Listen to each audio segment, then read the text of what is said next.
이것은 내 성경입니다. 나는 성경이 말씀하는 모든 것을 믿습니다. 나는 하나님의 자녀이며 성경 속에 있는 모든 약속들도 내 것이고 성경이 할 수 있다고 한 모든 일들을 나는 할 수 있습니다. 나는 지금 영원 불변한 하나님의 말씀을 받습니다. 내 생각은 깨어 있고 내 마음은 열려 있습니다.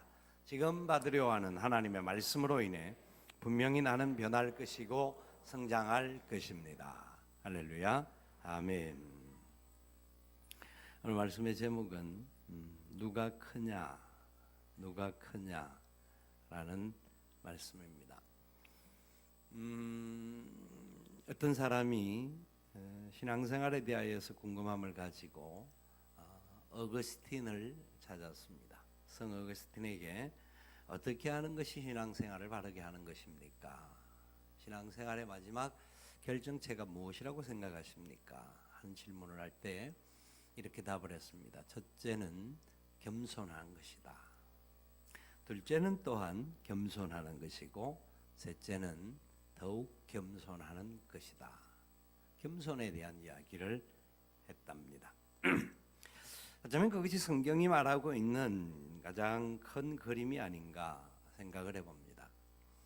오늘 우리가 읽었던 이 본문의 말씀은 두 가지 중요한 사건이 나옵니다. 30절부터 32절까지 예수님께서 죽으심과 부활하심에 대한 설명을 하는데 그 말씀을 제자들이 깨닫지 못하고 깨닫지 못할 뿐만 아니라 두려워서 질문도 하지 않는 그런 상태에 있는 제자들의 모습에 대한 부분과 연결되어져서 33절부터 37절까지 이 제자들이 길에 오면서 논쟁하는 겁니다. 누가 더 크냐, 누가 더 크냐.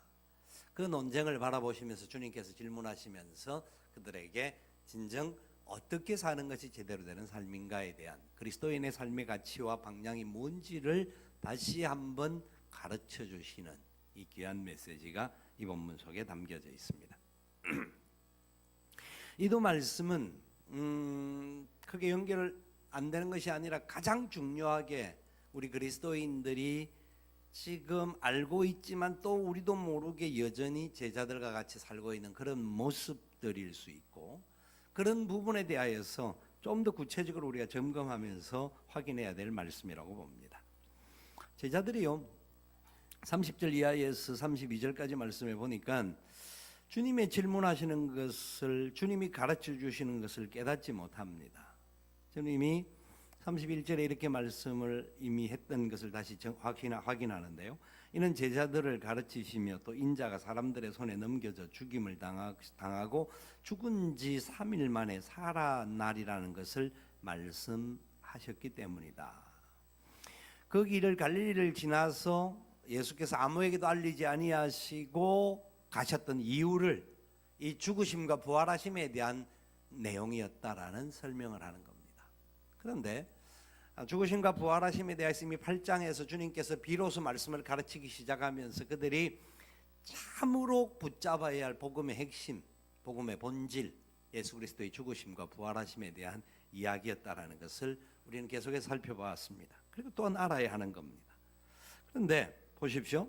32절에 보니까 같이 한번 읽어볼까요? 그러나 제자들은 이 말씀을 깨닫지 못하고 묻기도 두려워하더라.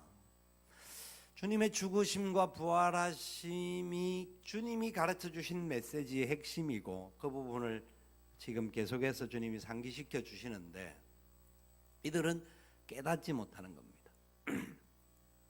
그렇죠.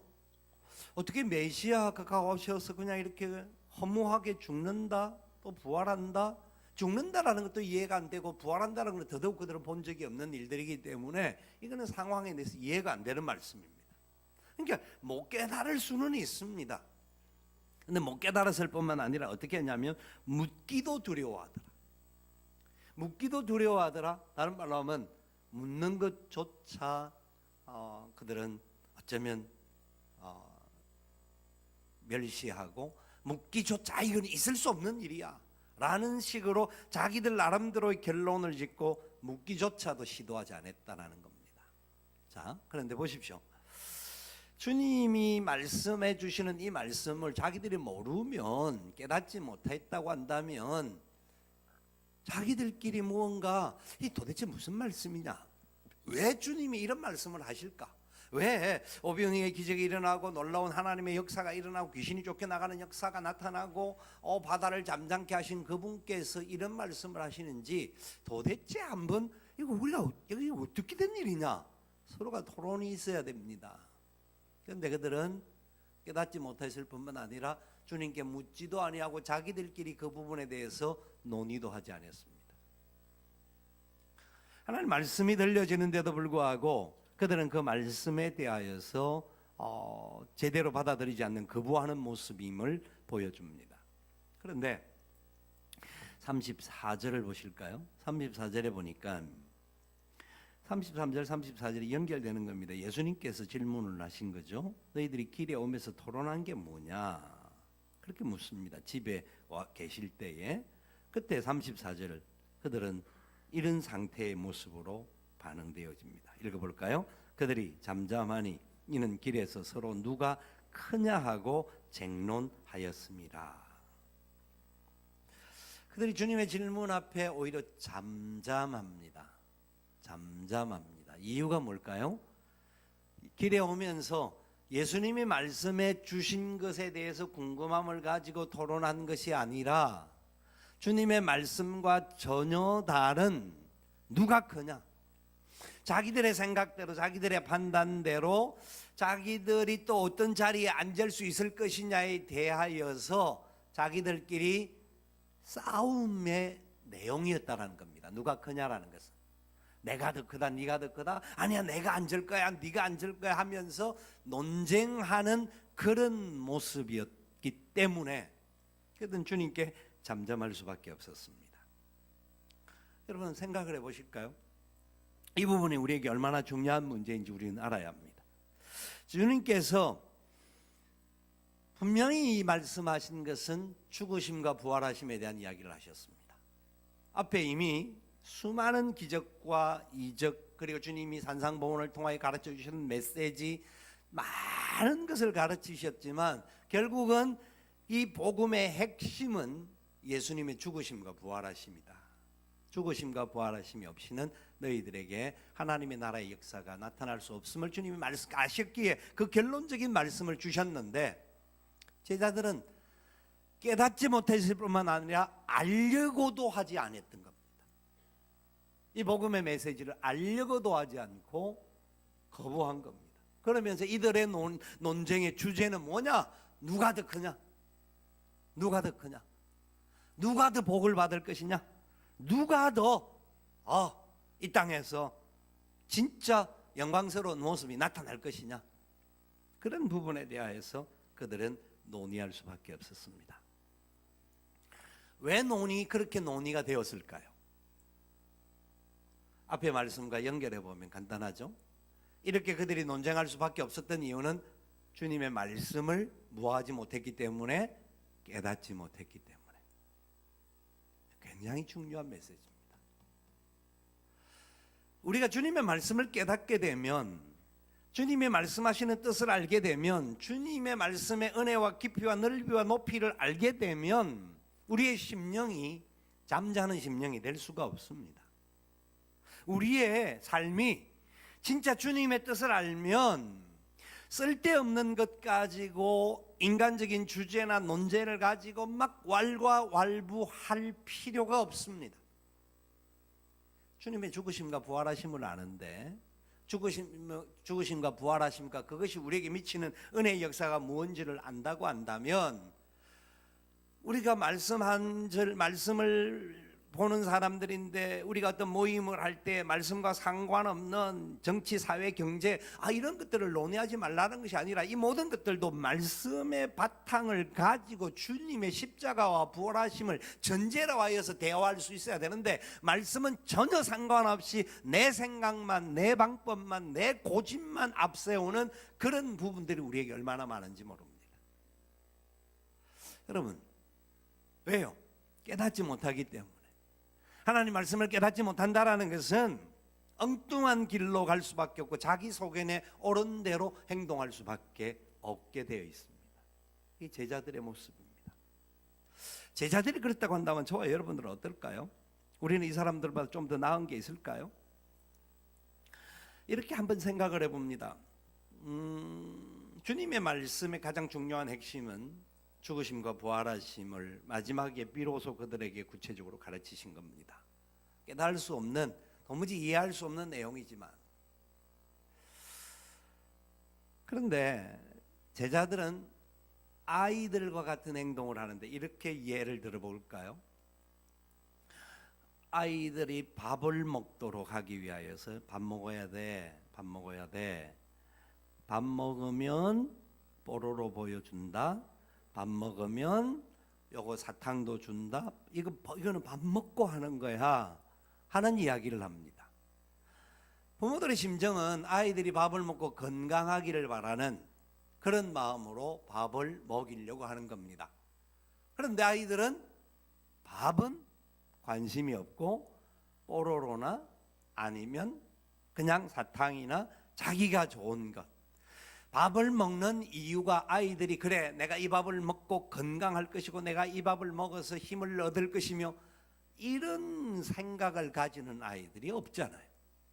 그냥 먹기 싫다고 생각하고 다른 것 하고 싶어하는 제자들에게 주님께서 십자가와 부활에 대하여 말씀하시는 것은 생명에 관한 문제가 우리의 모든 것입니다. 그런데 그 주제를 깨닫지도 못했을 뿐만 아니라 알려고도 하지 않아서 질문도 하지 않고 무시하고 자기들의 생각에 옳은 대로 자기의 어떤 우리 인간이 가질 수 있는 욕망에 관한 부분에 대하여서 누가 크냐라고 주제를 가지고 토론했던 제자들의 모습이었습니다. 여러분, 예수님께서 그런 제자들에게 이렇게 말씀하시는 겁니다. 35절 말씀 굉장히 중요한 메시지인데요. 같이 한번 읽어볼까요? 예수께서 앉으사 12제자를 불러서 이르시되 누구든지 첫째가 되고자 하면 무사람의 끝이 되며 무사람을 섬기는 자가 되어야 하리라 하시고, 자 34절에 그들이 쟁론한 것을 아신 주님이 35절에 말씀을 하셨다고 한다면, 자 35절의 말씀을 우리나라 말로 번역된 이 내용으로 보면 이런 겁니다. 누구든지 첫째가 되고자 하면 첫째가 되려는 사람은 이렇게 표현이 가능하죠. 무사람의 끝이 되고 무사람을 섬기는 자가 되어야 한다. 그러니까 무사람을 섬기게 되고 무사람의 끝이 되면 첫째가 될 수 있다. 이런 뜻으로 해석을 할 수 있는 말이죠. 그런데 주님이 보십시오. 34절에 제자들의 상태에 대하여서 안타깝게 여기시는 주님이 33절, 34절에 질문하며 상태를 설명한 거 아닙니까? 그럼 35절은 정상적인 구조라고 한다면 책망이 되어야 되는 겁니다. 첫째가 되는 비결을 가르쳐 주는 것이 아니라 제자들이 주님이 지금 말씀하시는 것을 통하여서 이 말씀이 너희들이 첫째가 되려고 하는 그 의미가 진짜 뭔 줄 아느냐, 이것을 통하여서 그들에게 너희들이 생각하는 것이 잘못된 것이야 하는 것을 가르쳐 줘야 되는 겁니다. 원래 원문에 보면 이걸 직역을 하면 되어야 하리라 라는 말씀보다는 되리라, 그렇게 된다. 무슨 말이냐면 첫째가 되려고 한다 하는 사람은 말씀대로 무사람의 끝이 될 것이고 무사람을 섬기는 자가 될 것이다. 무슨 말이냐면 그렇게 되어서 더 잘 되어진다가 아니라 첫째가 되려고 하는, 내가 높아지려고 하는, 내가 그 모든 것을 가지려고 하는 자들은 결국은 너희들의 생각과 정다른 결론이 나올 것이다. 이게 이 본문의 정확한 의미입니다. 우리는 첫째가 되려고 하면 섬겨야 되고 끝이 되어야 되고, 그럼 내가 보십시오. 섬긴다라는 말이 우리가 알고 있는 말로는 좋은 표현입니다만은 실제로 이 섬긴다라는 말은 그 당시의 상황으로 생각하면 노예가 주인을 섬기는 것을 말하는 거죠. 그러니까 신분적으로 굉장히 약해지는, 힘들어지는 그런 상황에 내려가는 그런 모습을 말하는 겁니다. 자, 여러분, 말씀을 우리 주님이 말씀하시는 내용이 첫째가 되는 것에 대한 결론을 주는 것이 아니라 너희들이 생각하는 누가 크냐라고 하는 그 생각을 가지고 있는 자들이 결국 어떤 결론이 나올 것인 줄 아느냐, 그 부분을 주님께서 우리에게 확실하게 가르쳐 주시는 겁니다. 우리는 무언가 더 높아지려고 하는 의지들, 더 나아지려고 하는, 자 보십시오. 그러면 이렇게 질문을 해보겠습니다. 예수를 믿으면 복 받는다. 틀렸을까요? 맞았을까요? 맞죠? 그것도 모르고 예수 믿습니까? 예수 믿으면 복 받습니다. 아멘.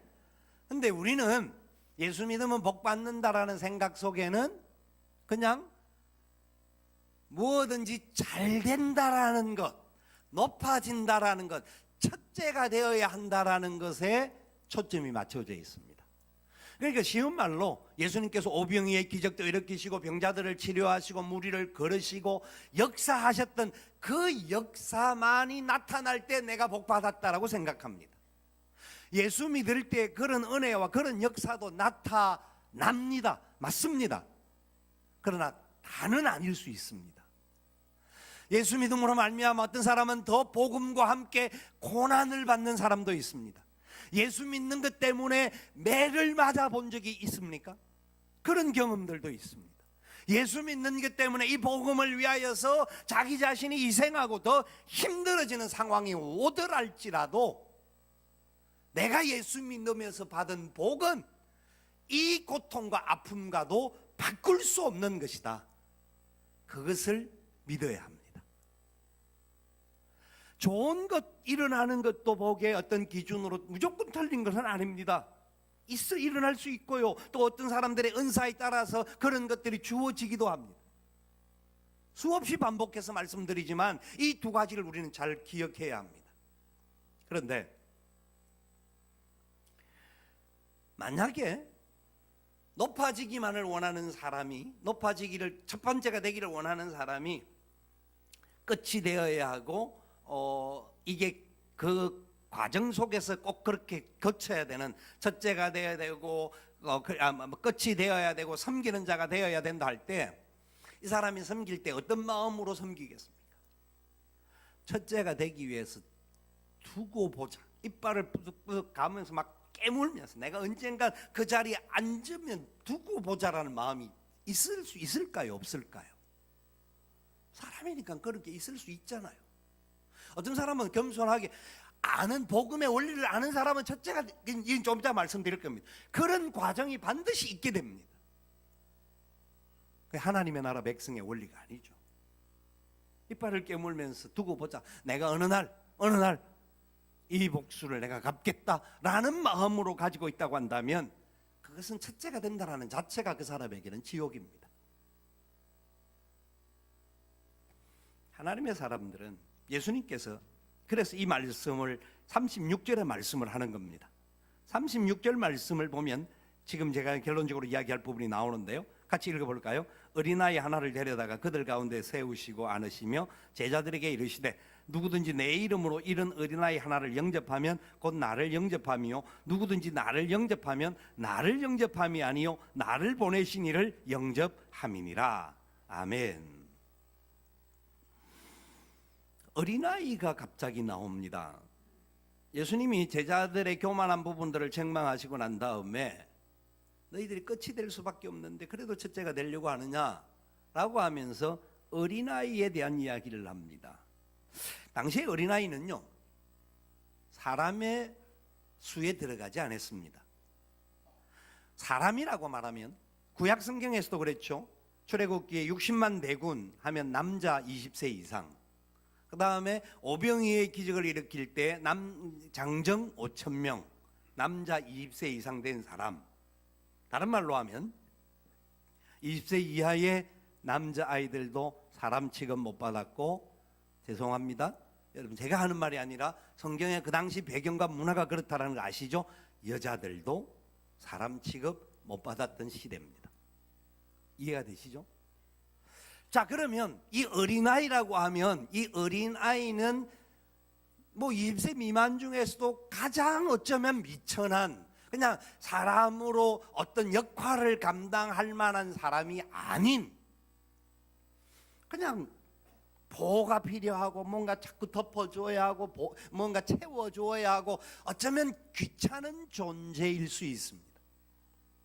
자, 그런데 37절에 뭐라고 합니까? 이 아이를 거기에 세우시고 안으셨던 주님께서 제자들에게 말씀하는데, 누구든지 내 이름으로, 누구의 이름으로? 예수님의 이름으로 이런 어린아이를 영접하면, 이런 어린아이, 어떤 어린아이요? 예수님이 데리고 있는 세상에서 말하는 사람 취급받을 수 없는 약한 존재. 영접이라고 하는 것은 모시는 것을 말합니다. 우리에게 마음을 받아들이든지 집으로 모시드리는 걸 말합니다. 영접하는 대상이 되려고 하면 그래도 조금 지위가 있든지 아니면 우리와 어느 정도 급이 맞는 사람을 영접합니다. 좀 더 높은 사람, 귀한 사람들을 영접하는 것이 사람의 기본적인 원칙입니다. 근데 예수님은 누구를 영접하면? 주님의 이름으로 어떤 아이를, 어린아이 하나를 영접하면 누구를 영접하는 것이 된다고요? 예수님을 영접하는 것이다. 예수님은 하나님이십니다. 예수님은 가장 높으신 분이십니다. 그런데 주님이 우리에게, 제자들에게 깨우쳐 주기 위하여서 사람 취급받을 수 없는 그냥 어린아이니까, 생명이 있으니까 존귀한 존재기는 하지만 그 당시 문화적인 상황에서는 영접의 대상이 될 수 없는 아이를 설명을 하는 겁니다. 그래서 그 아이를 영접하면 나를 영접하는 것이다. 나를 영접하는 사람, 예수님을 영접하는 사람은 누구를 영접하는 것이라고요? 나를 보내신 하나님을 영접하는 것이다. 성경은 이렇게 이야기합니다. 구약 성경에서 그리스도인들을 향한, 하나님의 백성들을 향해서 주님께서 하나님이 말씀하셨던 메시지는 과부와 고아와 나그네 된 자들을 대접하라. 그들은 갚을 것이 없는 사람이에요. 뭔가 영접을 하고 대접을 할 때는 그 사람이 내게 뭔가 돌려줄 것이 있는 사람에게 우리가 영접하고 대접을 하는데, 성경은 말하기를 고아와 과부와 나그네 된 자들, 소외된 자들, 연약한 자들, 병든 자들을 영접하고 그들을 섬기고 대접하라고 이야기합니다. 왜요? 하나님의 나라가 그 속에 있기 때문에. 마태복음 25장 40절 전후에 보면 예수님께서 마지막 심판 때의 이야기를 하시는 것이 나오는데, 그때 한쪽에 있는, 오른쪽에 있는 사람들을 불러서 착하고 충성된 종이라고 여기면서 너희들이 내가 목마르고 배고프고 굶주리고 헐벗을 때 내게 마실 것을 주고 먹을 것을 주고 입을 것을 주었다. 그래서 내가 너희들에게 큰 상을 베풀겠다. 그 사람들이 말합니다. 주님, 우리가 언제 그렇게 했습니까? 우리 그런 적이 없습니다. 우린 주님을 대접할 끝도 없었고 할 수도 없었던 사람들입니다. 아니야, 이 소자 하나에게 한 것이 바로 내게 한 것이야. 칭찬을 합니다. 왼편에 있는 사람들을 향해 말씀합니다. 너희들은 내가 헐벗고 굶주리고 목마를 때 먹을 것과 입을 것과 마실 것을 주지 않았다. 주님, 우리가 왜 안 했습니까? 우리는 얼마나 열심히 하고 얼마나 많이 노력했는데요. 아니야, 이 소자 하나에게 하지 않은 것이 내게 하지 않은 것이야. 그 메시지로 주님이 심판의 역사에 대한 결론을 맺고 있습니다. 그럼 보십시오. 주님의 십자가와 부활에 대한 그 영광과 기쁨을 아는 사람이라고 하면 이미 만복을 받은 존재인 것을 믿으셔야 합니다. 주님의 십자가와 부활이 뭔지를 경험한 사람은 내가 무언가를 다른 것을 받기 위하여 하는 것이 아니라 내가 받은 은혜가 너무나 크고 놀랍고 고마웠기에 나보다 못하고 연약한 자일지라도 주님의 이름으로 영접하고 주님의 이름으로 섬기고 주님의 이름으로 베풀 수밖에 없다라는 겁니다. 비록 주님이 우리를 높여주지 않을지라도 이미 우리가 주님의 영광 안에서 그 존귀와 기쁨과 영광을 누리는 자이기 때문에 그렇게 기뻐하며 걸어갈 수밖에 없다라는 겁니다. 아멘. 이 부분을 우리는 정확하게 알아야 합니다. 그렇게 할 때 우리는 높아지려고 하지 않아도요, 높아지려고 발부동 치다가 보면 인간의 힘으로 자꾸 어떤 다른 분노와 여러 가지 것들이 나오지만, 섬김의 삶을 살고 주님을 따라서 주님이 가셨던 그 길, 주님께서도 그런 근본 하나님의 본체이시지만 하나님과 동등됨을 취할 것으로 여기지 아니하시고 사람의 모양으로 이 땅에 오셨고 자기를 비워서 십자가에 죽으셨다라고 말씀합니다. 하나님 앞에 순종하시면서, 말씀 앞에 순종하면서 십자가에 죽으신 분입니다. 십자가에 죽으셔서 세상에서는 완전히 끝난 것 같고 소멸되어진 것 같고 연약함으로 모든 것이 끝난 것 같았지만, 하나님께서 그를 지극히 높여 하늘에 있는 것이나 땅에 있는 것이나 땅 아래에 있는 모든 것들로 예수의 이름 앞에 무릎을 꿇게 하셨습니다. 저와 여러분들도 그래서 그 주님의 은혜와 영광 때문에, 십자가와 부활의 역사를 아는 사람이기 때문에 주님의 이름을 의지하고 나가는 자들이 되어진 겁니다. 하나님이요, 그 원리를 우리에게 가르쳐 주시면서 제자들 스스로가 이 십자가와 부활에 대하여 알지도 못하고 깨닫지도 못하고 알려고도 하지 않는 어리석은 부분을 그와 정반대의 모습에서 어떻게 하면 죽지 않고 고난을 당하지 않고 십자가 지지 않고 그냥 영광만 차지할 건가, 이렇게 생각하는 이 제자들에게 어린아이와 같이 되어야 한다. 어린아이를 너희들이 영접해야 한다. 어린아이를 영접하는 것은 하찮은 사람들이나 하는 일이었습니다. 그런데 그 일을 하는 자들을 다른 사람으로 취급하는 것이 아니라 주님을 영접한 사람이요 하나님을 영접한 사람, 최고의 사람이다, 그렇게 말씀하시는 겁니다. 여러분, 이 놀라운 사실 속에서 예수님께서 당신이 진짜 하나님이신 그분께서 어린아이를 비교하면서, 어린아이 영접하면 나를 영접하는 것이야, 사람들이 생각하는 보잘것없는 어린아이를 당신으로 대체해서 설명을 해주고 있다는 사실이 뭔지 아십니까? 이것이 바로 우리 그리스도인들이 가져야 할 가장 귀중한 소망이요 방향입니다. 철저하게 우리가 예수님을 영접한 사람, 예수님이 나의 구세주가 되심을 아는 사람, 그 사람은 주님의 말씀을 정확하게 알아야 합니다. 주님도 하나님의 말씀을 아셨기에, 하나님의 뜻을 아셨기에 죽기까지 복종하셨을지라도, 십자가에 죽으셨지라도 그 일을 감당하셨습니다. 겸손이 뭘까요? 주님께서 베드로전서 5장 6절에 베드로를 통하여서 이렇게 말씀합니다. 그러므로 하나님의 능하신 손안에서 겸손하라. 하나님의 능하신 손안에서 겸손하라. 때가 되면 너희를 높이시리라. 겸손해야 높이신다라는 겁니다. 교만은, 하나님이 왜 교만한 사람을 싫어하실까요?